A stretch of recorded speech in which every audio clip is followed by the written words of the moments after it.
Thank you, Suhail. Thanks for the introduction. It's a privilege to be here. It's great to speak to a large group such as this, even if it's a case of forced entertainment. I'll try and stick to the 40-minute mark that Suhail was referring to. A lot of what he said is quite important to my practice. I'll simply add the fact that he's been using the term systemics. It works very well.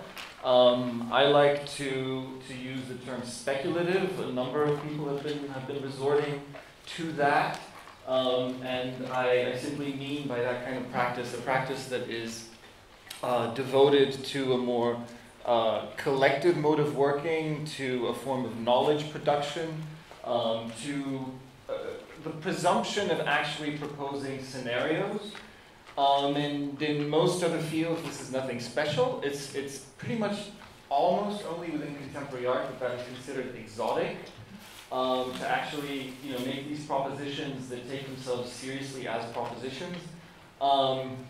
Generally, I hear that most of you, or many of you, are just starting out. And what you will hear a lot as you make your way through this thing called contemporary art is that you are here to raise questions.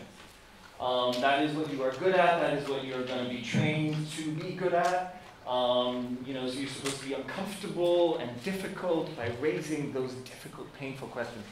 I prepared a little spiel. While that's not enough, I think Suhail covered that ground quite well, so I'm not going to belabor that point.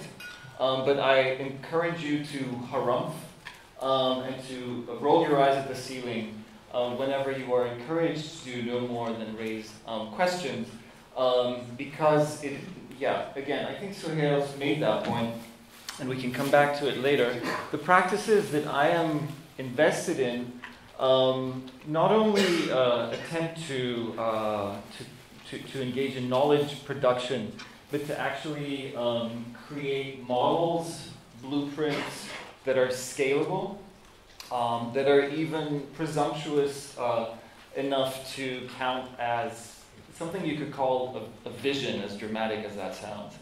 And in my case, the theme that has kind of imposed itself over the last 4 or 5 years is that of how contemporary art is complicit with processes of urban renewal and displacement, also known as gentrification, but also what have artistic practices had to offer by way of an answer? What can lead us beyond the critique of this stuff, which we are increasingly familiar with? The setting within which I've kind of focus most of my attention is Berlin, and I work with KW as an associate curator. This is a picture of KW in the 90s, in the early 90s. It was a margarine factory at one point, and it kind of KW is an institution that embodies Berlin in many different ways. Berlin during the Cold War was kind of a beacon of market capitalism as we know it, and thus a kind of emblem of freedom. It was stylized as such, and when the wall came down, this genius loci dovetailed quite nicely with all this empty space which was available for countless artist initiatives and other cultural workers who were eager to kind of make Berlin their stomping ground. And they did so in settings such as these, with a lot of creativity, with a lot of sort of spatial intelligence, you could say, and with a lot of hard labor. They invested a lot of blood, sweat, and tears into spaces, appropriated them, even if it was just for a night, or a week, or a year, and then they'd move on, and they do the same in a new location.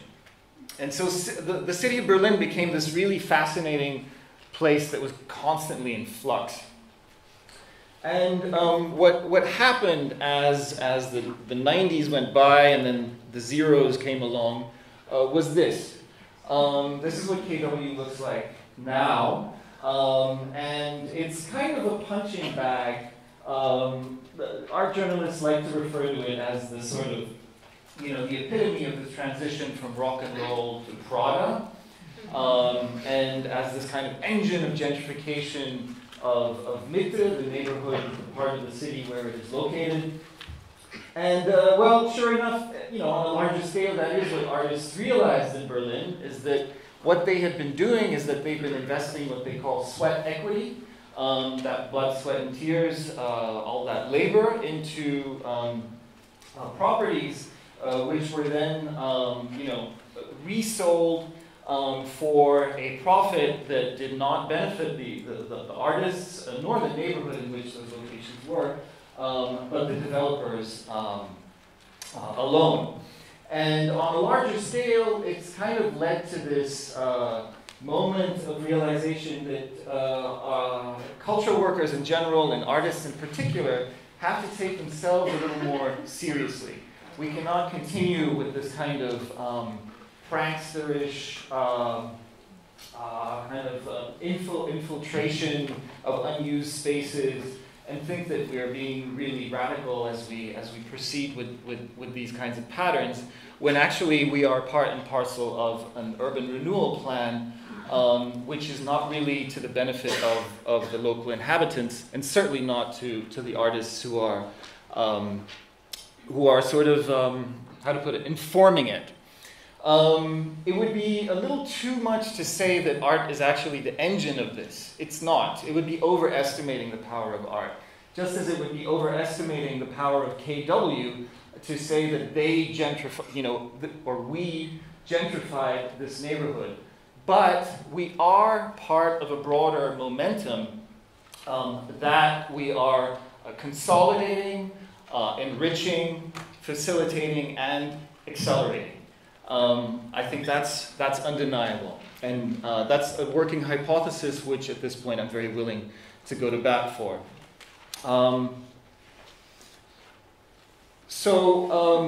What I proposed when I joined KW a few years ago was to look at this specifically, to look at this question specifically.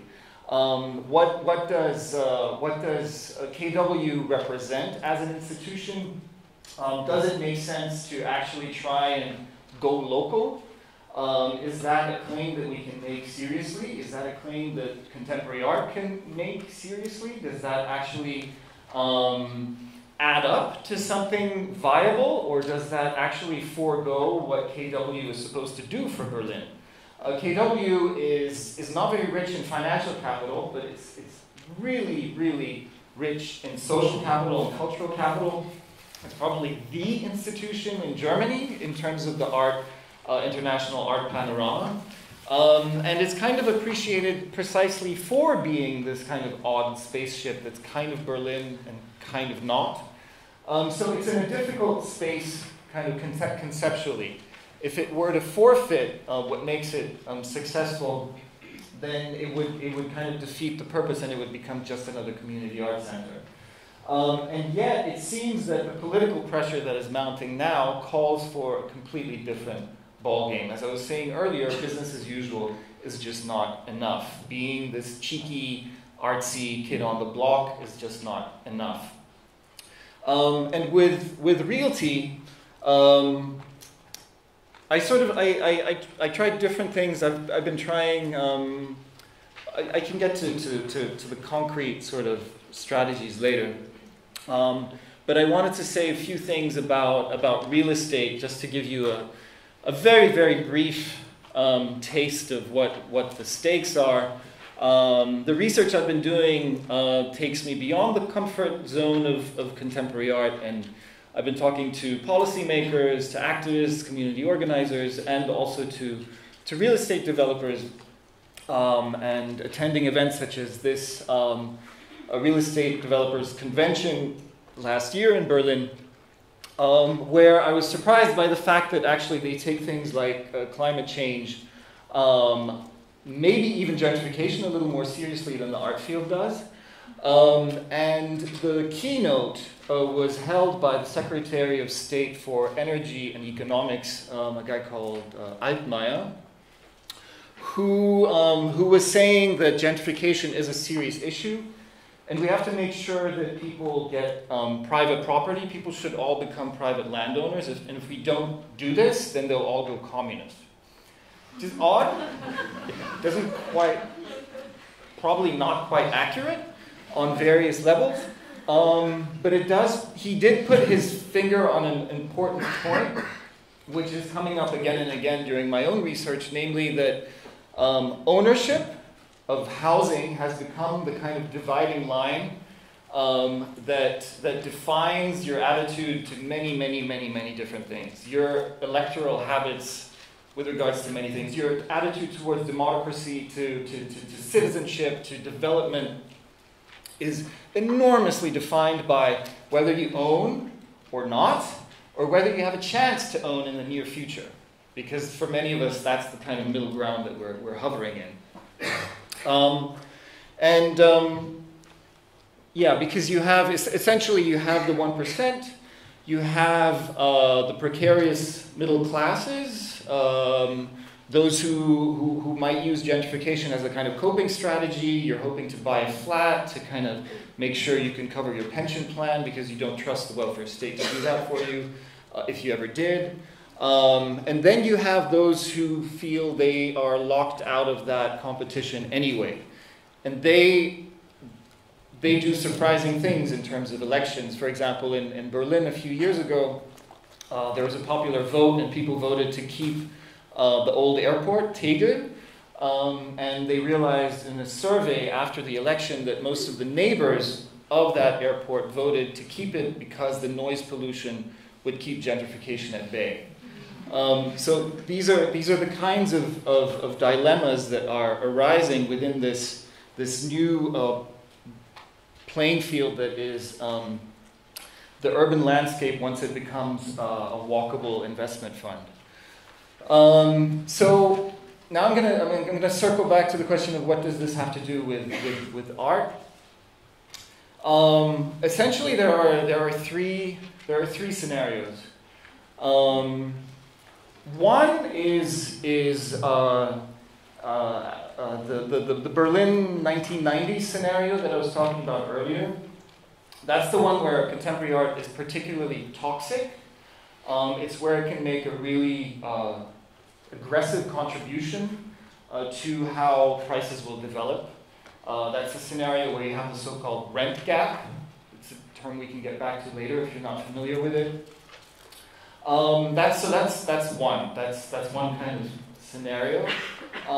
The second is actually one where contemporary art is relatively benign, and interestingly, that applies actually to most inner city neighborhoods. Most inner city neighborhoods around the world, and I'm thinking of cities that you've never heard of unless you were raised there. Most neighborhoods stay poor or stay wealthy. The fluctuations that I'm talking about here are not at play. Incidentally, those are typically places where contemporary art does not play an aggressive role or is particularly visible. And I'm not saying that has any cause or a matter of cause or effect, but that's just an empirical fact that's kind of interesting to note. The third scenario is the one that places like London and Berlin are inching towards. And those are places where gentrification has already run its course to a certain degree, and where the philosopher Wolfgang Scheppe he refers to these situations as cases of maximum quantitative profit within a qualitatively restricted space. Obviously, that's very abstract, but the model that he talks about a lot, the case study, is Venice. And he suggests that Venice is our future, essentially. If things keep going on the way they are, this is what we're heading for. The scenario in question is one where a local population cannot compete with the fleeting visitor. Traditionally, an owner is dependent on a local tenant, right? In a situation such as this, the local population is in the way. It's in the way of maximized profit. Nothing can compare to the profit that can be reaped from Airbnb, for example. In Venice, you can make multiple times over, you know, the benefits of an Airbnb, subletting your flat to an Airbnb setup is several times over more profitable than actually living there. So the infrastructure only makes economic sense within this kind of scenario if it caters to the fleeting observer. That's why art works really well, and it's probably not a coincidence that Venice is home to, you know, the mother of all biennials, which is very important to our field, the Venice Biennale. This is a situation where houses make more money than the people who live within them. And I love this sort of screenshot because while I was trying to read this, the personalized ad that popped up offers me an interest rate of 1.8%, 75 euro bonus, which it cannot compete with the benefits that come from this stuff, home ownership. And in a situation such as this, yeah, you got the idea. I'm gonna stop moaning. I'm gonna try to be a little less depressing here. Politically, there are two sort of paths. I'm particularly talking about the Berlin situation, where there is a realization that we're soon reaching the point where it might be too late. And there's been a change of guard politically in terms of the municipal elections 2 years ago, and there's a left-green coalition in place which is attempting to turn back the clock. And there are two essentially paths that can be ventured politically speaking. One is to actually implement the laws that are in place. You'd be surprised to know how progressive existing legislation already is in the majority of countries out there. They're just not being put into practice for various reasons, and we can maybe come back to this later. The second sort of broad path is the public ownership of land. And this is a fascinating battleground when it comes to Berlin, and this too is something which would take up quite a lot of time to go into in all detail. I'd be happy to give you a little more sort of flesh to the bone during the discussion with Suhail or during the Q&A. But still, I wanted to put those two premises out there and invite you to bear them in mind as I move towards the Statista project, which is supposed to be the main focus of my talk. Now, with REALTY, the project that I proposed to KW, and that became this trans-institutional effort, it's kind of, the formats at my disposal are pretty conventional, maybe apart from the last one, which is this attempt to try to reformat KW from within when it comes to these questions. The speculative stuff that I was talking about earlier, it's hard to find the right channels, the right ways to reach an audience, because even after half a century of dematerialization and conceptual art and work in progress, we're still kind of married to the museum as the main sort of, go-between between the work and the audience. The show and the book are pretty much the main thing in town, and if not, it's the one that everything is measured by. So projects such as these, which look for hands-on proposals, which are more long-term, it's sometimes tricky trying to find the right channels, the right formats. But one thing, just in terms of sheer research, which was really encouraging, is to see the range of possibilities that artists have found for themselves to navigate even this very, very depressing terrain that is real estate in an urban context, 2015 and onwards. So they engage in what you could call generating expertise. It's fantastic that you're going to have Ruth Catlow, who will be speaking here. She's a founding member of Furtherfield. But they also engage in very inspiring examples of grassroots coalition building. They also have the capacity to leverage cultural capital within mainstream institutions. I'll be talking about the Haus der Statistik in just 1 minute, but Campus in Camps is a fascinating example from the West Bank in Palestine, which is trying to use UNESCO, which is quite a considerable mainstream monster, for its own agenda by means of leveraging contemporary art, their access to the methods of contemporary art. Some have even managed to collectivize property and to redistribute the benefits to constituencies beyond artists alone. And finally, there's also all kinds of efforts to actually reform the art field from within to try to introduce conditions of production and also educational templates that allow for other approaches for systemic structural interventions rather than this breathless touch and go zapping between various urgencies. I'll simply say 2 words about block really quickly. I love this. It makes me really happy. Block is an initiative that was founded within the context of the Summer Academy Paul Klee. And I'm mentioning it specifically because it's an attempt to penetrate, to infiltrate the art educational complex, it's basically a template that can be invited by art universities. The artists have an experimental teaching methodology, a set of modules which are meant to be viral so that students can eventually appropriate them and teach them themselves.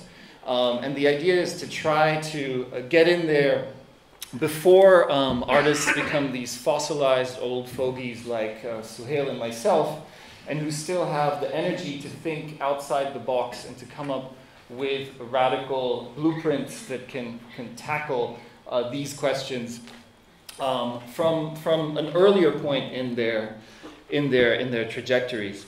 But of course, they need the support of art institutions, and it would be a true shame if no art schools were to invite them over these coming years. And so there's, of course, a chance still for this collective to thrive, if only there were some interest, and just a little bit of interest would go a long way. So I'll move on. So this is, I'm coming to the last part of the talk. It should take about 15 minutes. So this is Alexanderplatz. For those of you who don't know Berlin, Berlin doesn't really have a center, but this is there's Potsdamer Platz, but this is closer to the Berliner's heart, I would say. Like Alexanderplatz is much more of an iconic kind of center, it's also home to this rather odd building called the Haus der Statistik, which was built in the 60s under the GDR, and as the name indicates, it was the seat of data collection on every single citizen in the country, and the secret services played a really prominent role here. So these are some archival images which are very sort of seductive. After the wall came down, the House of Statistics they first tried to repurpose it, and these attempts were abandoned, and the House of Statistics was empty for about a decade. And it was eventually decided that the House of Statistics would be demolished as part of an urban renewal plan for Alexanderplatz, which is quite aggressive and quite top-down, and which repeats exactly the mistakes which we are now seeing to be really disastrous in the longer term for, in terms of the right to the city, in terms of accessible, affordable spaces within the city. It's a plan called the Cordon Off Plan. Many Berliners don't even know that it's still on the table. And it's essentially an attempt to Manhattanize the skyline of Alexanderplatz by way of condominiums and high-rises. And the House of Statistics was supposed to make way for this as well. These are pictures from within the house while it was abandoned. Shortly, when was it? It was 2015. There was an intervention by a group of artists. God bless them.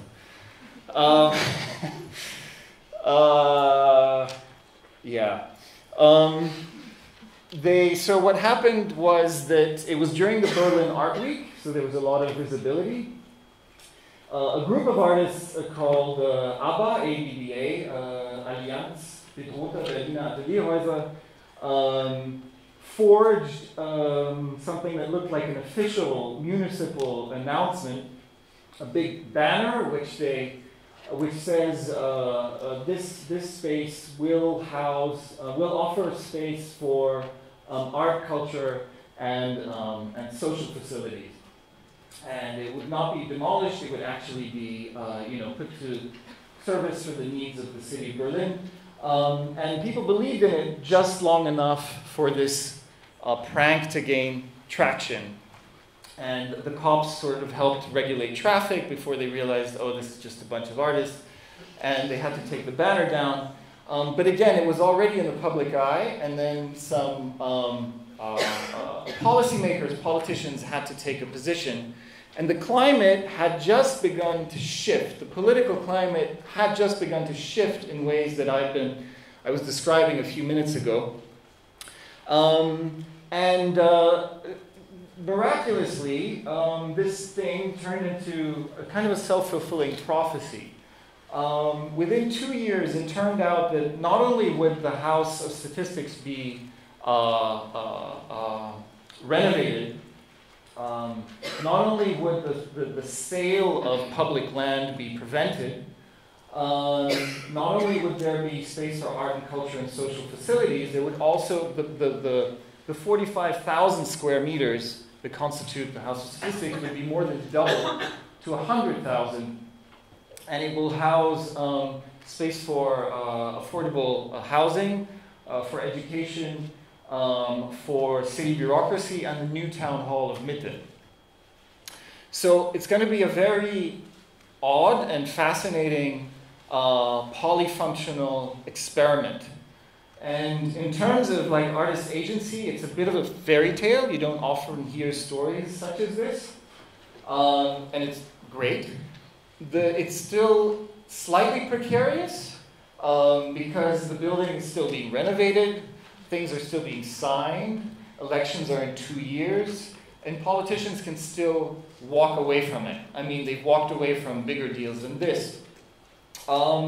So the effort right now is to kind of try to entrench this thing, to create facts on the ground, to draw attention to it in a way that it makes it a promise really hard to break. The idea is to try to draw, the public eye as much as possible to this thing, and to make sure it succeeds in the way it's hoped to succeed. And so what does this mean in practice? It means that there are dozens, soon it'll be hundreds, of so-called, they call them pioneer usages. It's a creepy term, but Pioniernutzung. Basically cultural initiatives which are using the House of Statistics in various ways. In an effort to, some just do it to do their thing, at free space, whatever, but many are doing it because they want to consolidate and support and maybe even accelerate the whole process. So it's temporary usage all over again, but it's exactly the opposite momentum of what I was describing earlier. It's not a temporary usage which then just vanishes, evaporates into nothing, but which is which is catering to a very particular political agenda, which is the House of Statistics, which stands for things like the commons, like redistribution, like a leftward shift in housing and real estate policy. So my contribution via the REALTY project was to team up with the ZKU, which is a collective that he's one of the members. It's a collective that was at the heart of the House of Statistics initiative, to team up with them for this thing called Statista. Yay!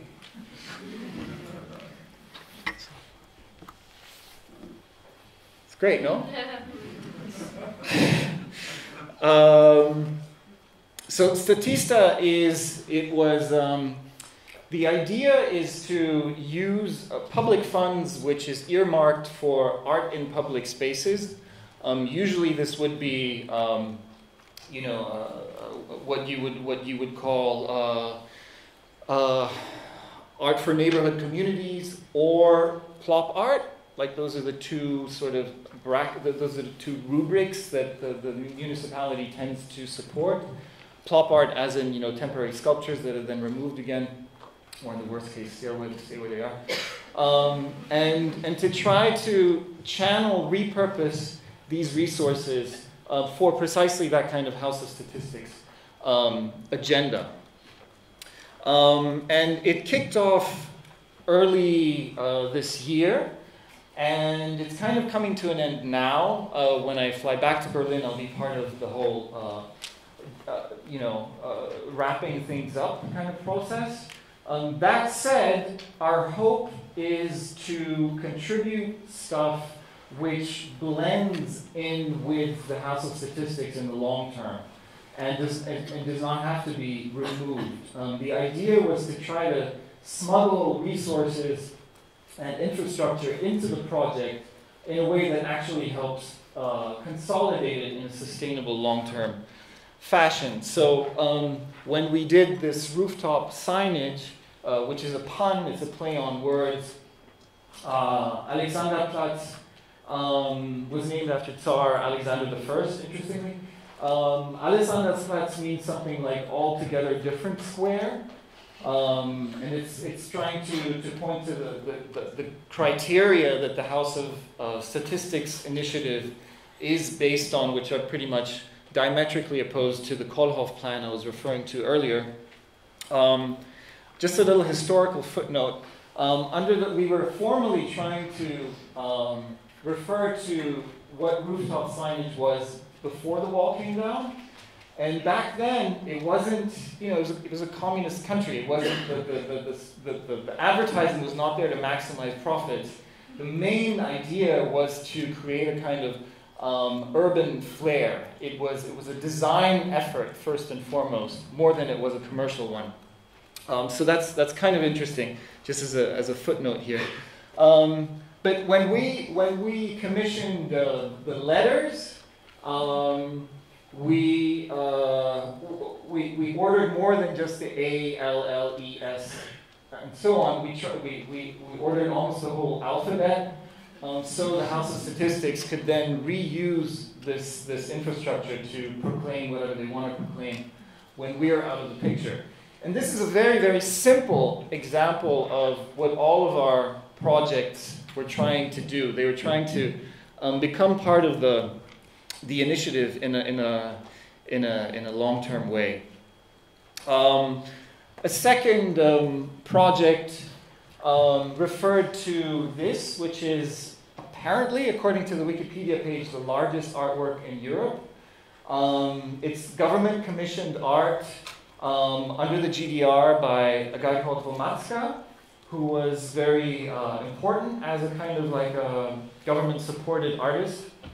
This is a piece called Our Life, and it's kind of standard socialist realism. and it represents the society as envisioned by the socialist elites. And we attempted to mirror that mural with our own, in terms of the colors, in terms of the formal sort of, they call it the Bauchbinde, the belly belt. We tried to mirror that, and also to mirror the sort of polemic, simplistic imagery of it, but to have more of a snapshot of what Berlin is right now and what the political planes are that are floating about currently. And all the contributors, when I say we, it can be the ZKU in collaboration with myself, but it's also a host of, all in all, it was about 20 collectives that were involved in some way or another. And the banner was devised by two collectives, one called Anschläge, one called Image Shift, which is very involved in housing struggles in Kreuzberg. These odd mouthpieces on the first floor were devised by another collective called Raumlabor, which devised a neighborhood choir, which sang songs about rent strikes and about sort of what House of Statistics stands for. And it's kind of nice because they refer to it as a monument to a honeymoon moment. That 10 years from now we'll look back at these songs and say, wasn't it nice back when we still loved each other and we still got along and we still thought that this would all just be cozy? It's offering a place to project our sort of fantasies and desires onto these heady early days of the pioneer usages and so on and so forth. This is a former bumper car facility which has been repurposed by a collective called Open Berlin into kind of both a platform for political discussion and for neighborhood activities. Labor K3000 is another collective which proposed something a little more, how to put it, speculative. It was an attempt to encourage the architects who are redoing the facade of the House of Statistics to embrace parameters which are, they call it, of an interspecies bent, that take into account the whole biosphere beyond the anthropocentric priorities that the right to the city movement is usually beholden to, and to include, to sort of go beyond the modernist mandate and to include space for wildlife and for plant life, which is not curated, but which can just emerge of its own volition. It's a blind spot in architectural training, which is apparently completely under-theorized, and it's quite a challenge for myself because I can barely tell the difference between a plant, a flower and a tree. So it took a lot of catching up on my part. We can come back to it later, but this as well, it's another way in which we're hoping that our contribution will sort of bleed into the House of Statistics initiative in the longer term. There were there were 3 projects which were very much invested in crypto, in blockchain. One was the Statista coin, by the EXA initiative. The second was Ishtar by the Nascent Collective in collaboration with the writer Penny Rafferty. And this is the most ambitious and probably the one that has the most mileage. It's the B-Coin. It was a collaboration between 4 different collectives. And these efforts are not only experiments in cryptocurrency and in using cryptocurrency as an artistic medium, they're also earnest attempts to put the community of the House of Statistics on more sustainable microeconomic footing, to try to understand other ways in which value can be created, in which things can be traded, other than the euro and other fiat currencies. Again, it was a very challenging, the B-Coin especially, which combines technical challenges and ecological ones and economic ones in quite a impressive package sort of pushed us to our limits. Essentially, it's a currency which is meant to foster the well-being of bees. Bees are now more comfortable within cities than in the countryside because monocultures have destroyed the diversity that bees now are reliant upon. And so it's trying to, it created, this was a sort of, we had 5 beehives, the well-being of which was measured according to their temperature and their weight in relationship to factors within the room, such as fine particles, which were also measured. And whether this bee coin will actually thrive and become a currency to be used within the beekeeping community and the House of Statistics community, we'll see. But it's looking quite promising for the moment. One challenge here, which I'll come back to in a minute, I'm going to wrap up very soon, is that of visualizing. Like, how could we actually visualize this stuff? These sort of leitmotifs and processes that I've been describing to you. It's one thing within a lecture, but it's quite hard as a kind of exhibition experience. Like, bees are not just, it's not just some kind of thing you can treat nonchalantly. It has to be supervised, and access was very limited. So we had to find ways to make it not just palatable, but visible at all to a larger audience. I'll get back to that in a minute.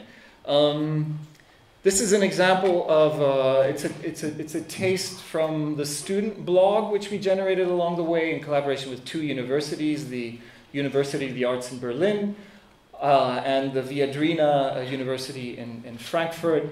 Those were not art students; they were students in urban studies. And they generated interviews, case studies, and a glossary. Some of it is in German, but not all of it. You can check it out on Alexanderplatz.berlin. Alexandersplatz.berlin, sorry. And here I tried to find a way to summarize this stuff, also for myself. The more sort of propagandistic outreach projects, the more local neighborhood outreach projects, which were attempting to anchor the House of Statistics initiative within the more immediate social context. The cryptocurrency angle, and the infrastructural contributions.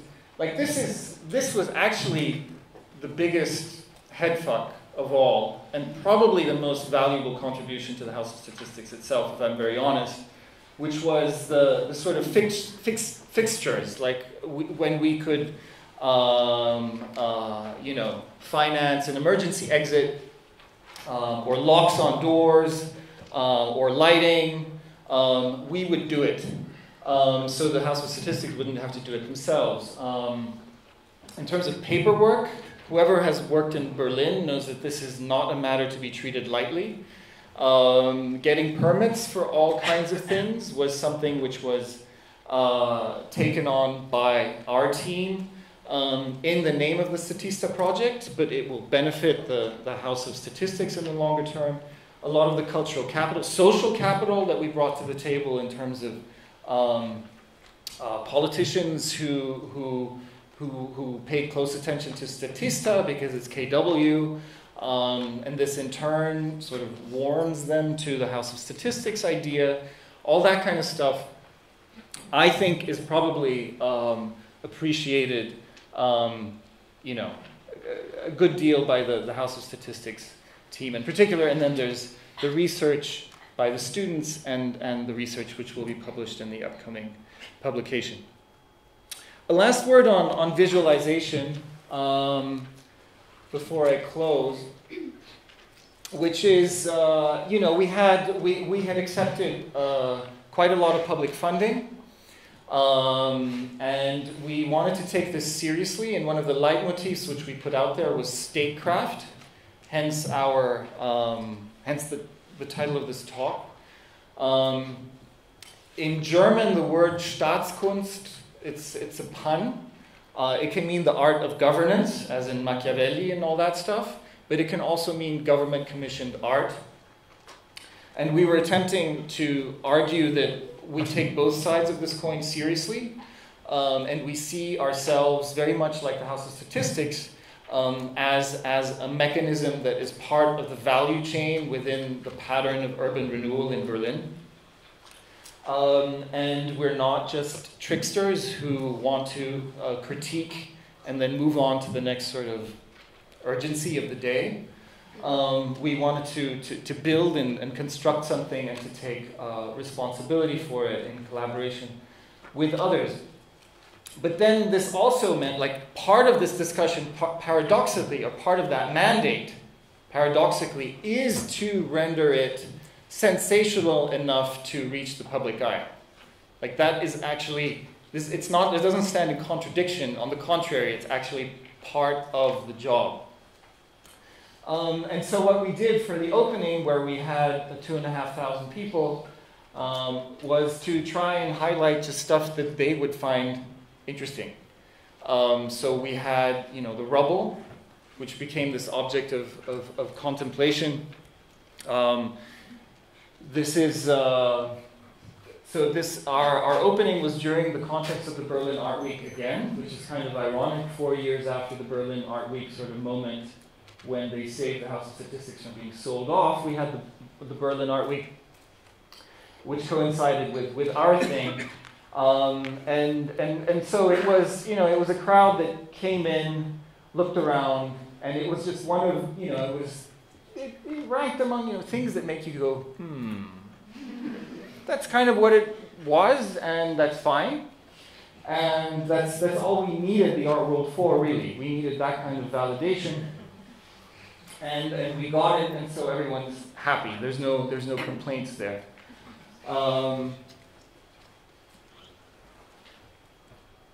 Yeah, and so the top website is the Alexandra's the Statista website itself. There's the block sort of collective, and Suhail pointed this one out.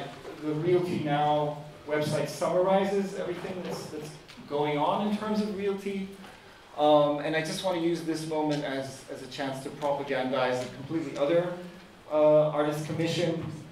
The artist Christopher Rohr generated an online TV channel called Realty TV, which is devoted to, he just came over and filmed the Bitcoin project, but it features a number of interviews and case studies that all sort of push in the very direction that I've been describing here. I think I'll stop there. Thanks.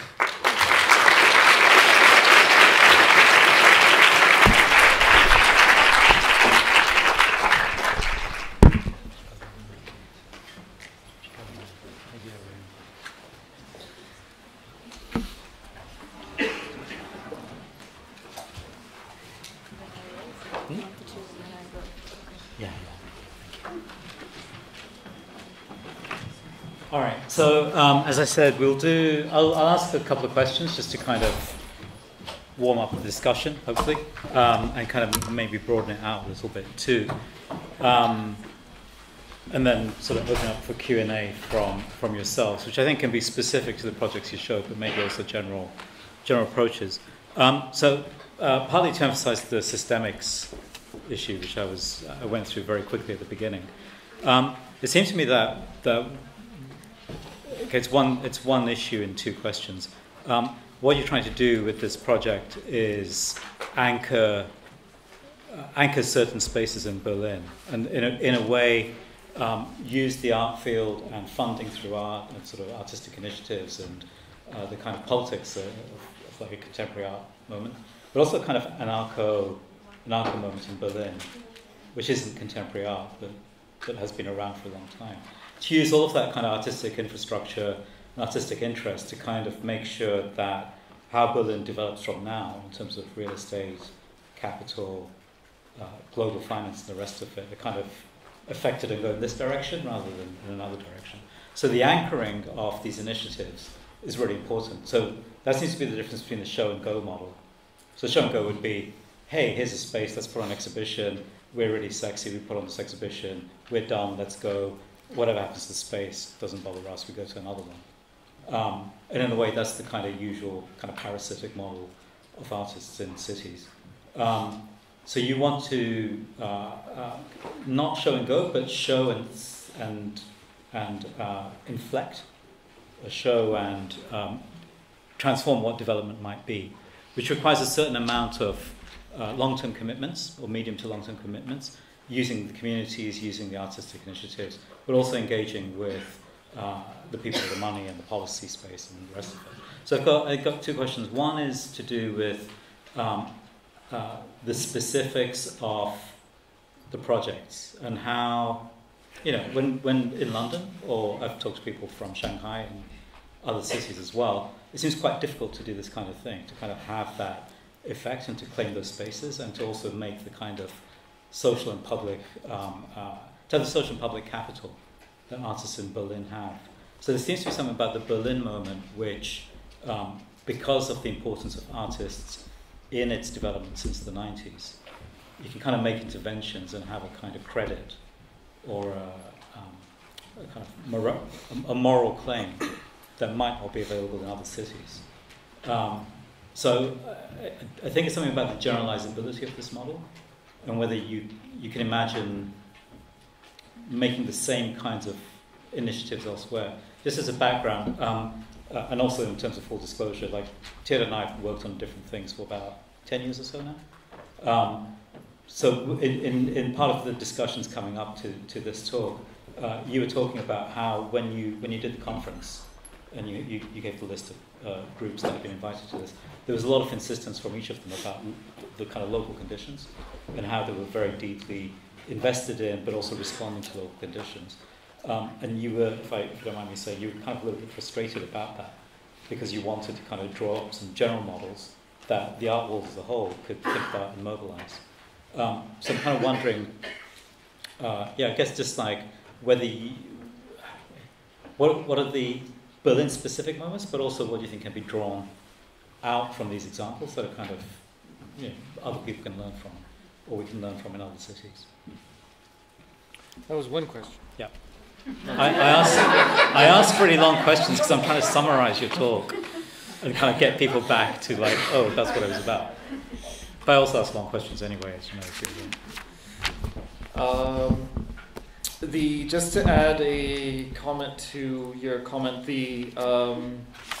regarding what you called parasitical, the term that I like to use is, it's also it's harsh, but it's not as harsh as yours. The artist Rachel O'Reilly drew my attention to the term extractivist, which I find quite helpful.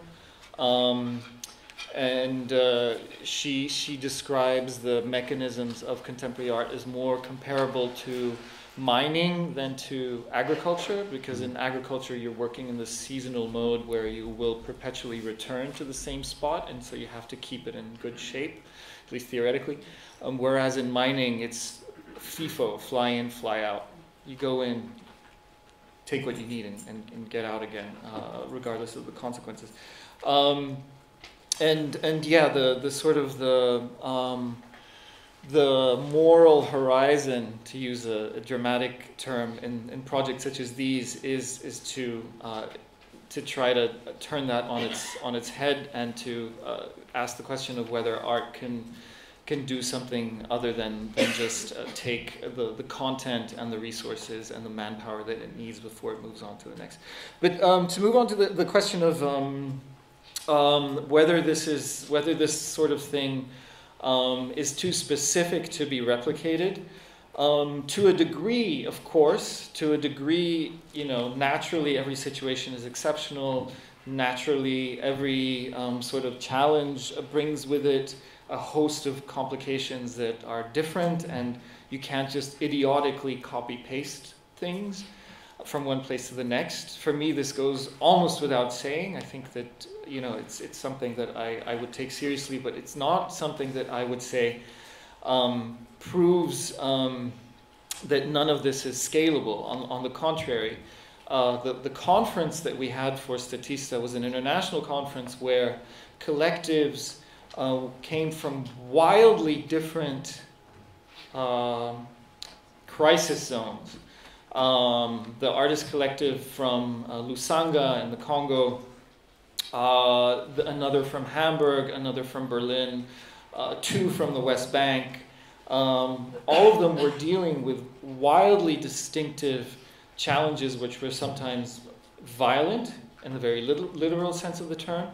And yet, by some miracle, they could all sit in a room and they spoke the same language and they shared a sense of humor and they shared a political intuition. And they were using comparable methods. They were using methods which they had derived from the field where they were trained, which was contemporary art. So they had cultural capital at their disposal, they had international platform, they had a discourse, they had a certain kind of credibility. This allowed them to leverage their professional clout into forms of redistribution that benefited constituencies beyond the artists themselves. And so this you know, it's in some ways what I just described is very general. In another, it's pretty damn specific, actually. And this frustration you're referring to is the fact that while I was asking all of these collectives, okay, now we're sitting here, you came up with these amazing infrastructures in all these different places. You didn't do it because you didn't manage to do it because you're geniuses that just plucked this out of a hat. You did this because you were reading comparable texts. You were part of a comparable political climate, and you were dealing with challenges which are universal is the wrong term, but planetary. And the response that I got was this really dramatic pushback in terms of this replicability that you're referring to is actually part of the problem. We have to be radically specific. We have to refuse any sense of imposing other criteria onto contexts that are not of those criteria initially. Otherwise, you are part of this same sort of machinery that has gotten us into this mess to begin with. And it's fine, I guess. But it, as Suhail was saying when I was sort of moaning at him the other day, like you were pointing out that this implies that everyone has to start from zero, and that everyone just points to each other in solidarity and says, "Good luck to you," but that's pretty much all you can contribute to anyone else's struggle. All right. Sorry, that was kind of long. It's fine. My next medium-length question. Partly I was asking about what was Berlin specific that enabled this, kind of what are the positive conditions around this. But maybe we'll come back to that later on with some of the Q&A. I guess the second question I wanted to ask was that you've done quite a lot of show and go type exhibitions, curated them, worked with artists, so on and so forth. This kind of activity is very different, partly because of the scale and the kind of effect, the effort to anchor. You have to engage with different actors, different time lengths, different ways of using the resources and so on. But I was wondering if you could speak a little bit about what it is to move from like a pure art world type of activity, curatorial activity, to something in which you've got to engage with the artists, with the institutions outside of the art system, with developers, with journalists, with the politicians, and so on and so forth. It sounds much more exhausting, much more demanding, but whether you see maybe a reflection on what that shift in curation or curatorial or artistic activity involves for you and maybe for others who are doing this. The reason I'm asking this is because I think a lot of the training that we do here, teaching and learning, is very much in the show and go kind of model. So it's like, here's your exhibition, here's your practice, we teach in the studio, this is what you are doing, And then the context and the fate of that practice is kind of not our concern, but something for others to take up. And I think what I was trying to point to at the beginning was the kind of the limitation of that model. If we want to actually effect the political changes that we claim to effect. So partly through your own experience, whether working with other types of actors and in other fields changes what you understand curating or artistic endeavor to be. I'll try and be a little more shorter than my concise. question. I'll just mention maybe two things that are challenging when attempting this kind of shift, and then also insist on why it's worth it, in my opinion. One is that once you're involved in this kind of discussion, you cannot avoid sticking your neck out for political positions which are not even necessarily radical, or they're just radical in terms of being clear. That's their only radicality. And once you start to do that, you realize to which extent you had been living in a kind of very fuzzy zone of very vague left-ish liberal consensus that's never really tested. Once you come with these kinds of claims which really question the very prerogative of private property, you suddenly realize that most of your colleagues